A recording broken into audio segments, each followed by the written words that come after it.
Bonjour à toutes, bonjour à tous.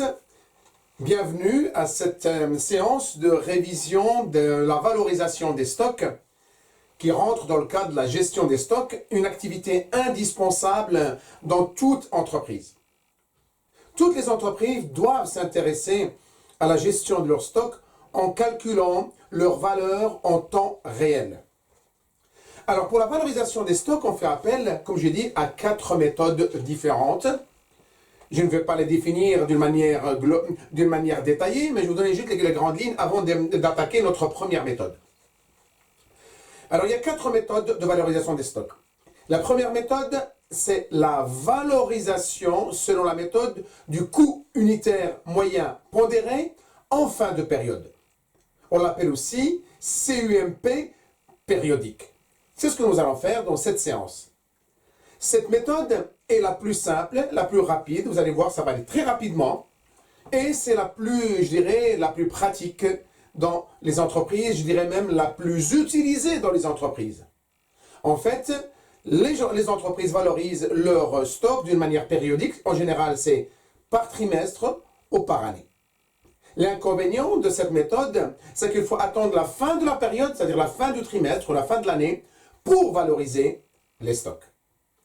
La deuxième méthode, c'est ce qu'on appelle la méthode de coût unitaire moyen pondéré après chaque entrée. CUMP après chaque entrée.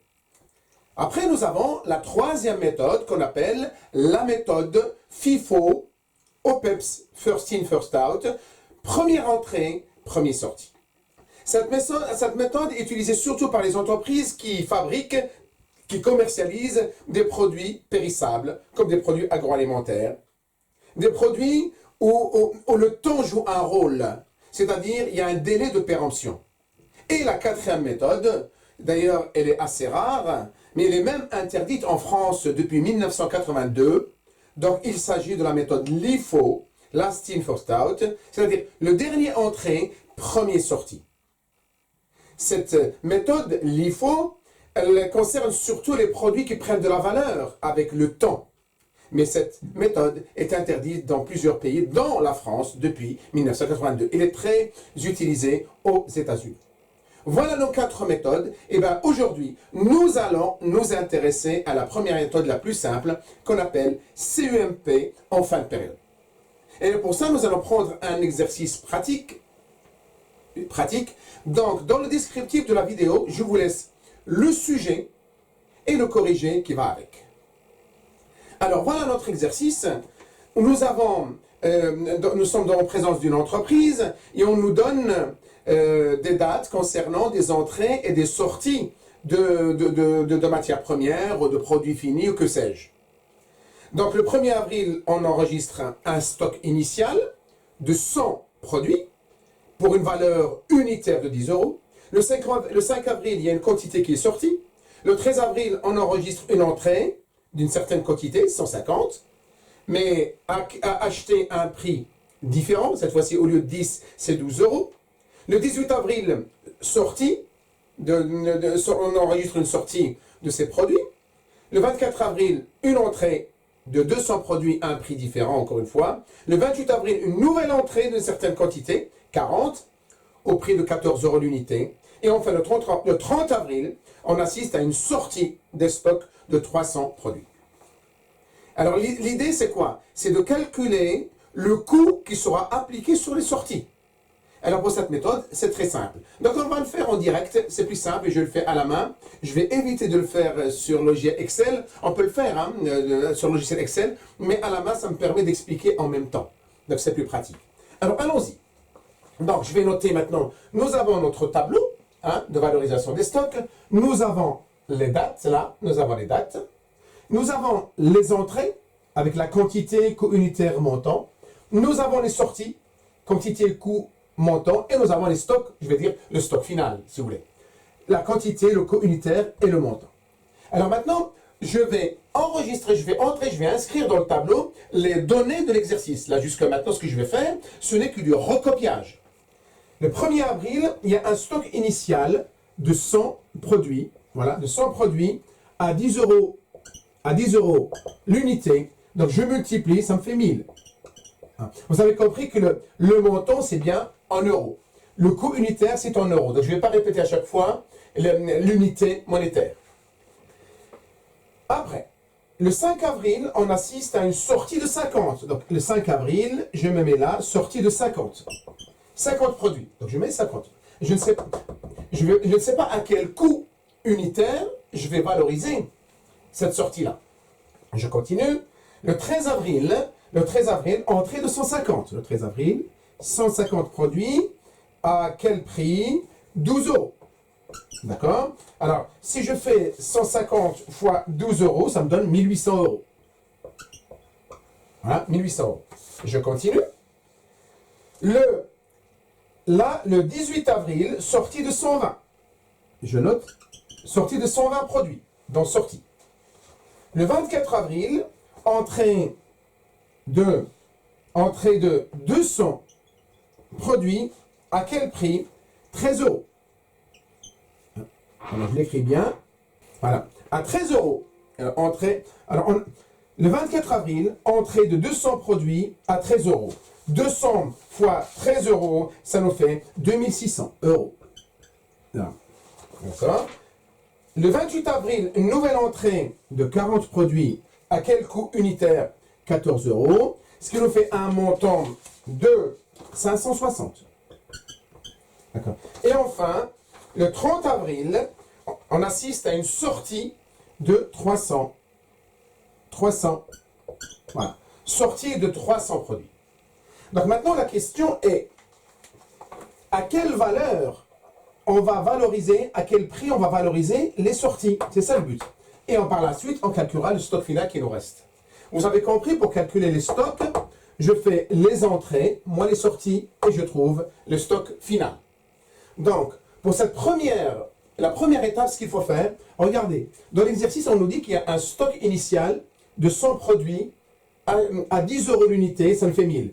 Et bien, ce stock initial, à la fin de la journée du 1er avril, il y aura toujours ce stock-là. Donc, je le mets là.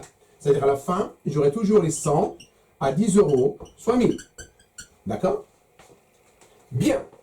Maintenant, comme je fais appel à la méthode CUMP en fin de période, c'est très simple. Qu'est-ce qu'il faut faire? Ben, il faut que je calcule la quantité de toutes les entrées et le montant de toutes les entrées, et je prends le montant, total de montant, divisé par le total des quantités, et j'ai mon coût unitaire moyen pondéré de la fin de la période. Quelle période? Le mois d'avril.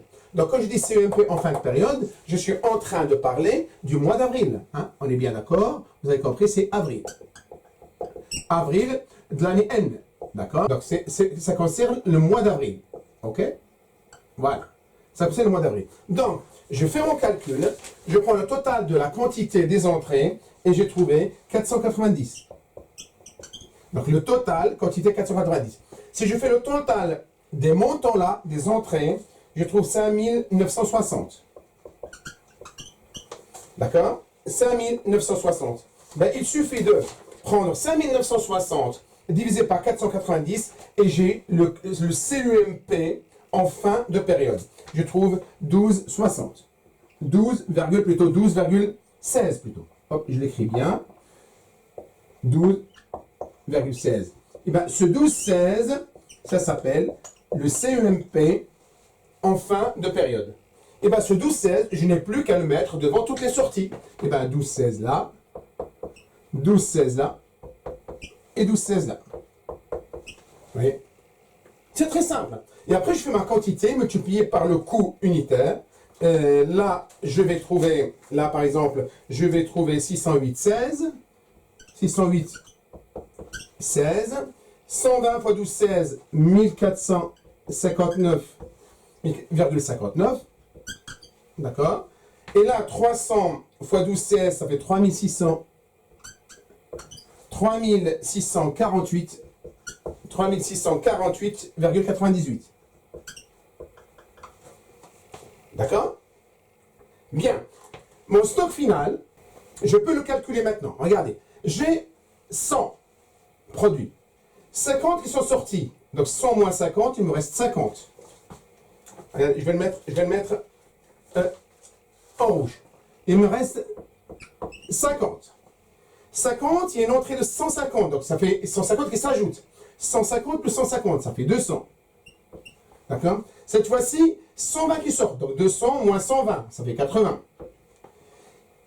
200 qui rentrent, 80 plus 200, 280. Vous me suivez, hein? 280 plus 40, une nouvelle entrée, donc ça fait 320. D'accord? Et maintenant, sortie de 300, 320 moins 300, il me reste 20. Quel coup je vais leur appliquer? Ben, je vais appliquer toujours le 12-16. Hein? Le 12-16, vous voyez, je l'applique partout. Et là, j'applique 12-16 partout. Hein? 12-16, 12-16, voilà, je ne vais pas le recopier. 12-16. Vous pouvez calculer, hein, 50 fois 12-16, etc. si vous voulez. Mais l'essentiel, c'est qu'à la fin, d'accord, j'arrive à 20 et je lui applique 12,16, une valeur de 243. 243,27. Vous voyez, c'est très simple. Pour compléter votre tableau, rien ne vous empêche, dans les sorties, vous calculez aussi le montant des quantités, les sorties, combien sont sorties. Donc on a les sorties, on a 470, là. 300, ça fait 420, 470. À quel coût? Bah, 12,16, bien entendu. Et le montant, vous pouvez aussi additionner toute la colonne montant où vous faites 470 fois 12,16. Vous arrivez à 5716, 716,73. D'accord? Vous voyez, là, pour les sorties. Pour les stocks, vous pouvez faire la même chose aussi. Hein? Vous pouvez calculer le total là, hein? Avec les montants là, mais ce n'est pas très important. D'accord? L'essentiel, donc là, je n'ai pas besoin de calculer là. Le plus important dans cette méthode-là, c'est de trouver le coût unitaire moyen pondéré en fin de période 12-16. Vous répercutez sur toutes les sorties. Vous calculez, vous faites les soustractions et les additions, tout dépend si des entrées ou des sorties que de la colonne stock là, le stock final. Et vous appliquez le coût unitaire 12-16, vous appliquez là, et votre tableau est rempli. Vous voyez, il n'y a rien de compliqué dans cette méthode. C'est pourquoi, en fait, on dit que c'est la plus simple, la plus pratique pour les entreprises qui attendent une période. Là, j'ai utilisé fin de période, un mois, mais les entreprises, des fois, même mettent un trimestre, des fois même une année. Et ils calculent leur coût unitaire moyen pondéré. J'espère que vous avez compris cette méthode très simple. Ça nous permet maintenant de nous préparer pour les méthodes suivantes qui sont un petit peu plus complexes. Et bien, il ne me reste plus qu'à vous dire bon courage et à la prochaine séance, toujours dans la valorisation des stocks. Au revoir.